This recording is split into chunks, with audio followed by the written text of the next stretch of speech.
मेरे बताए गए रास्तों पर बहुत कम चलता है। धर्म को तो जाने भूल ही गए मेरे भाई बहन। राधा रानी कहती है तो क्या करना चाहिए? अरे मैं यही तो सोच रहा हूँ कि क्या करना चाहिए, तुम बताओ ना।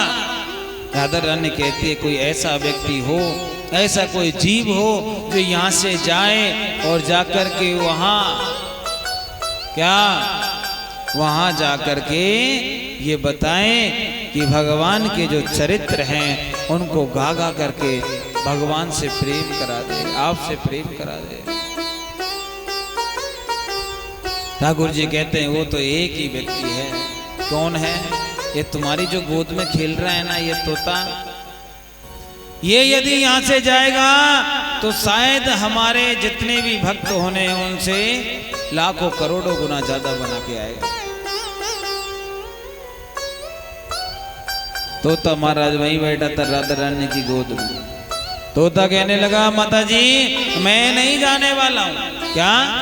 मैं नहीं जाने वाला हूँ, मेरे को यहीं रहना है, क्योंकि मुझे पता है वहां जाकर के माया घेर लेती है। भूमंडल में जाकर के इस दरिया धाम पर आकर के माया चलती, माया में नहीं पड़ना चाहता। हे बाबा, हे कन्हैया, चाहे मेरे को भोजन कम दे दो, चाहे मेरे को अपने से इधर ही दूर रख दो, लेकिन मेरे को उस भूभाग पर, उस पर नहीं भेजो। मैं उस धराधाम पर नहीं जाना चाहता, क्योंकि वहां जाने के बाद में वहां से निकलना बड़ा मुश्किल हो जाता है। और बात सही है भाई। एक बार इस भारत भूमि में आजकल जो कलयुग का इतना प्रभाव है क्या कि यहाँ आने के बाद मुक्ति कराना बड़ा मुश्किल हो जाता है अपना। राधा रानी कहते नहीं आपको जाना पड़ेगा, और हठास पूर्वक उनको वहां से भेज दिया। कहते ना जबरदस्ती किया गया काम ज्यादा अच्छा नहीं होता है। आप जबरदस्ती करवा सकते हो महाराज, लेकिन पूरा काम नहीं हो सकता। आजकल आप कहिए कि बारात कथा हो रही है, आप चलिए, अब किसी से जबरदस्ती करोगे तो क्या करेगा? बहाना मारता है। आपने देखा होगा, आप ही के गांव में कई व्यक्ति थे, हम पूछ रहे थे अरे आपने कथा हुई माता जी आए नहीं, क्या बात है? कल कहने लगे महाराज क्या बताएं, समय नहीं मिलता है। क्या नहीं मिलता है?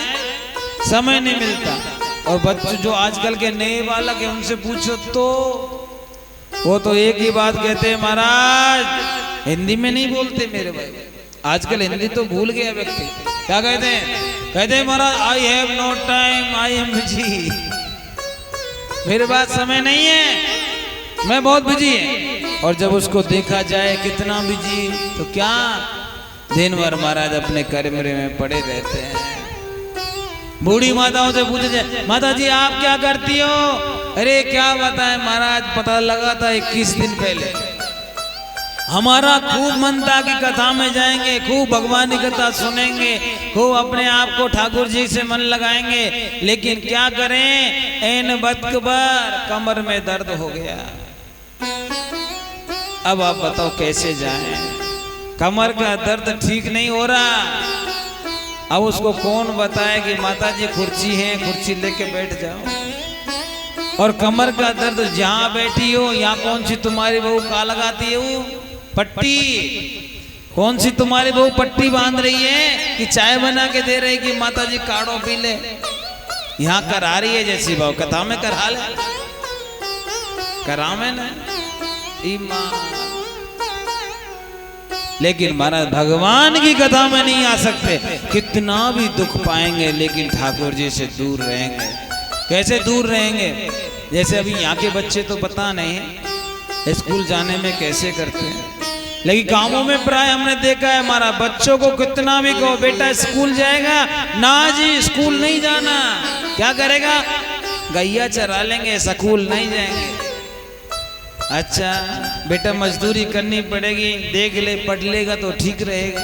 नहीं जी कुछ भी हो जाए स्कूल नहीं जाएंगे। ऐसे ही आज के इंसान का कार्य है, कुछ भी करेगा दुख पाएगा और भी कहीं अनर्गल कोई भी कार्य करता रहेगा, लेकिन धर्म के काम में कभी हाथ नहीं बटाता है। राधे राधे बोलना पड़ेगा।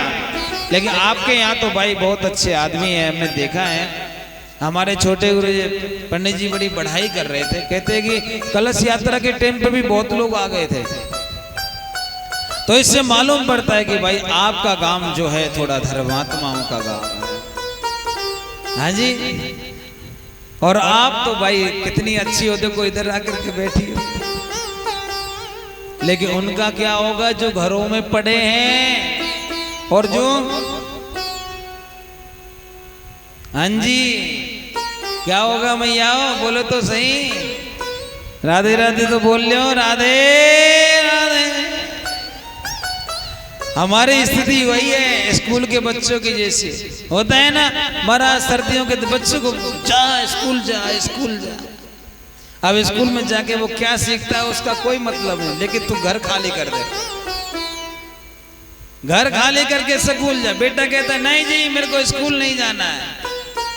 और कई महाराज गांवों में तो बड़ी अच्छी व्यवस्था होती है, जैसे प्राय आप लोगों ने तो देखा होगा, इसी गांव में देखा होगा जो बुजुर्ग हैं, पहले स्कूल जो होते थे बड़े कच्चे कच्चे स्कूल हुआ करते थे भैया, झोपड़ियों वाले स्कूल। कभी तो महाराज पेड़ के नीचे पढ़ना पड़ता था, हम भी पढ़े हैं।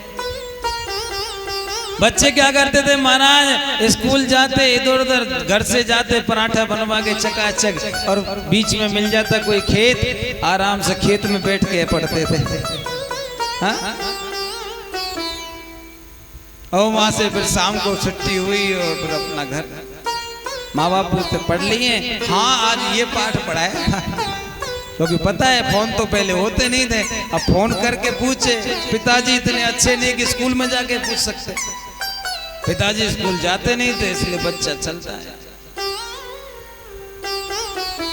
एक गांव में महाराज स्कूल था, थोड़ा सा मैं भी हंस लेता हूँ आपके साथ साथ। वह स्कूल महाराज कैसा था कि उस गांव के बच्चों को स्कूल भेजते हैं। अब बच्चे स्कूल में जाते सोचते कब छुट्टी हो, कब यहाँ से जाना हो। एक दिन गांव में कोई बुजुर्ग व्यक्ति मर गया। अब बुजुर्ग व्यक्ति मरा तो स्कूल की छुट्टी हो गई साहब, क्योंकि मरघटा जो थे स्कूल के पास में थे। अब गांव के लोग कहते भाई बच्चे डरेंगे इसलिए स्कूल की छुट्टी करवाई। अब उन्होंने छुट्टी तो करवा दी। छुट्टी करवाने के बाद में बच्चों को जानकारी होने लगी धीरे धीरे। अगला फिर आदमी एक मरा, फिर छुट्टी हो गई। अब बच्चे समझने लगे जब मरता तभी छुट्टी होती है, जब कोई मरता है तभी छुट्टी होती है। अब बालक पढ़ते नहीं है, गांव के बुजुर्गों की लिस्ट बनाते कौन मरने वाला है। क्या करते हैं, ये व्यक्ति है ये कितने दिन में जाएगा, क्या करेगा, कैसे होगा, सारा डाटा उनके पास।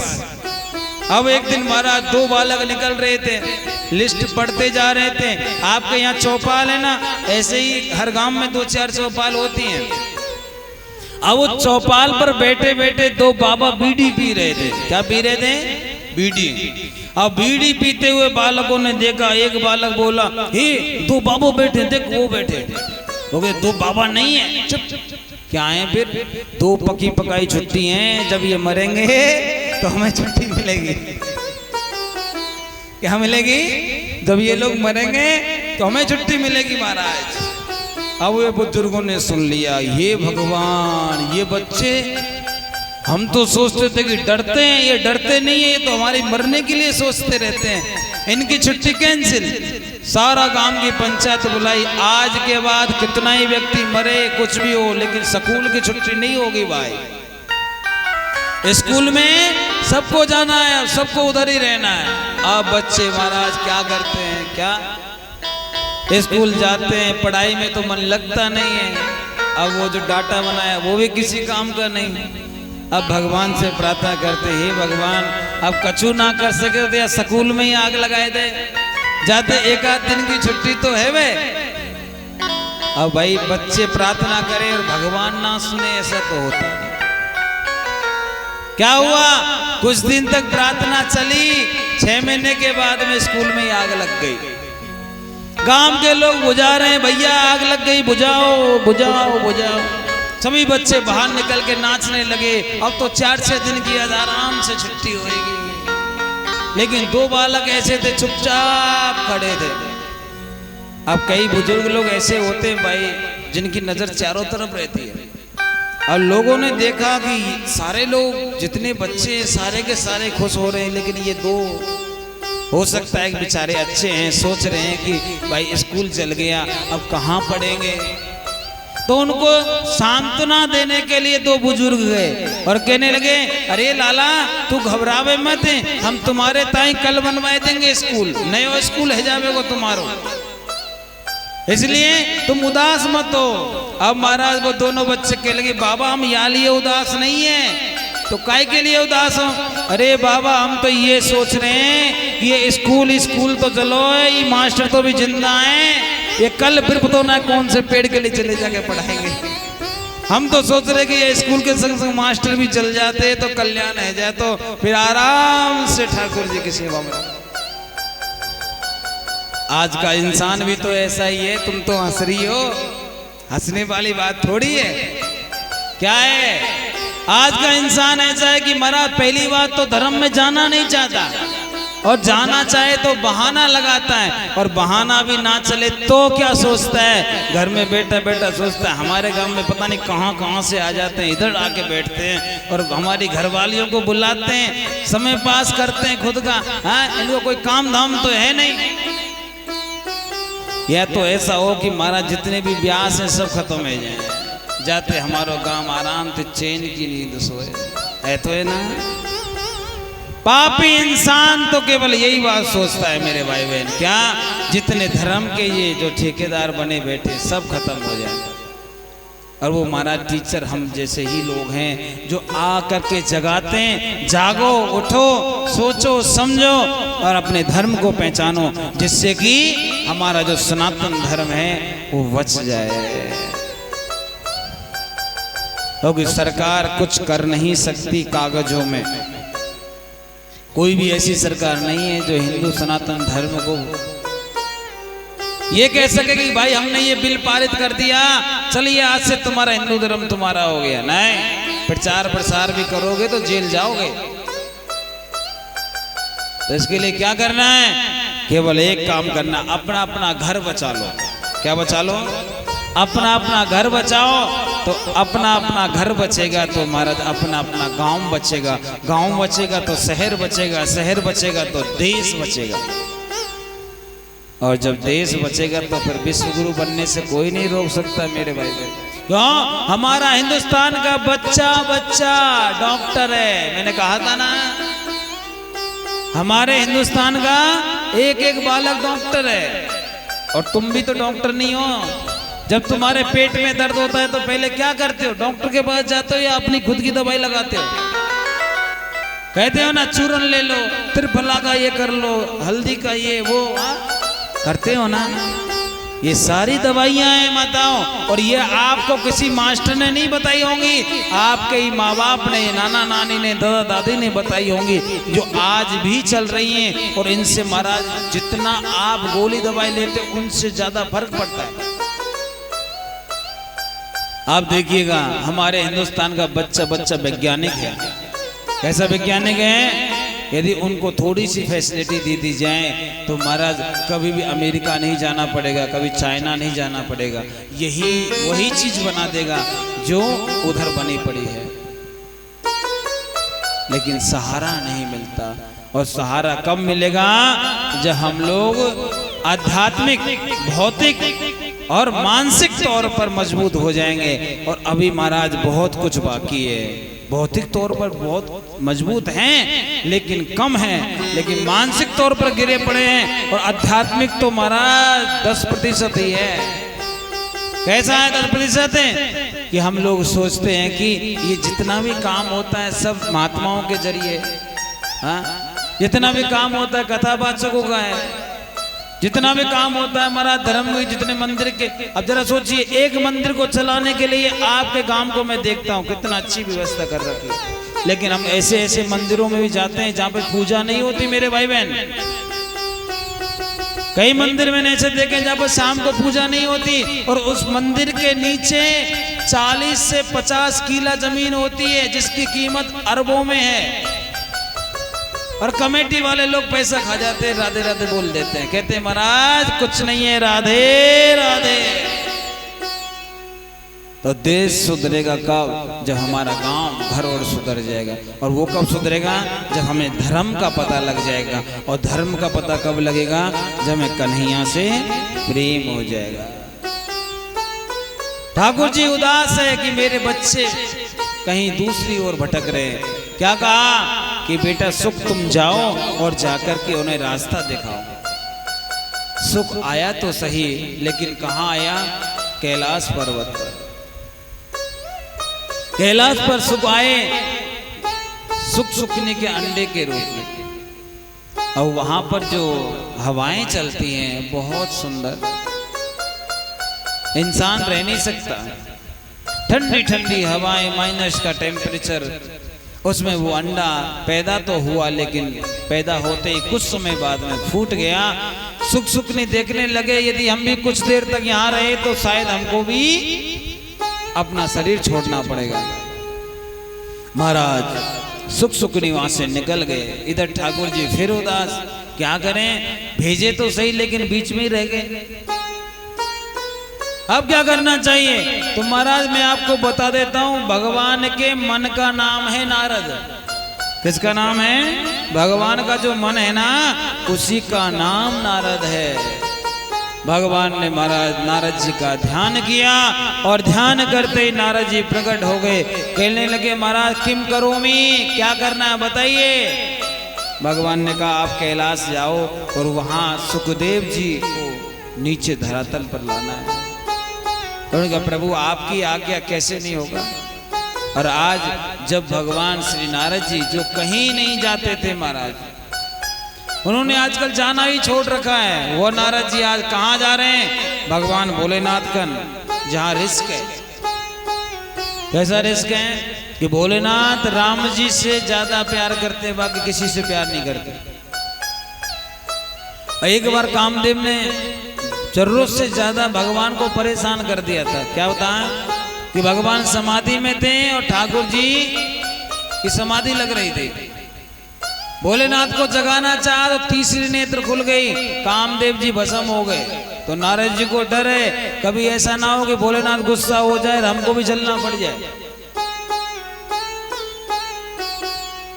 नारद जी निकले और महाराज पहुंचे कैलाश पर। देखते हैं कि भोलेनाथ अकेले नहीं मिलने चाहिए महाराज।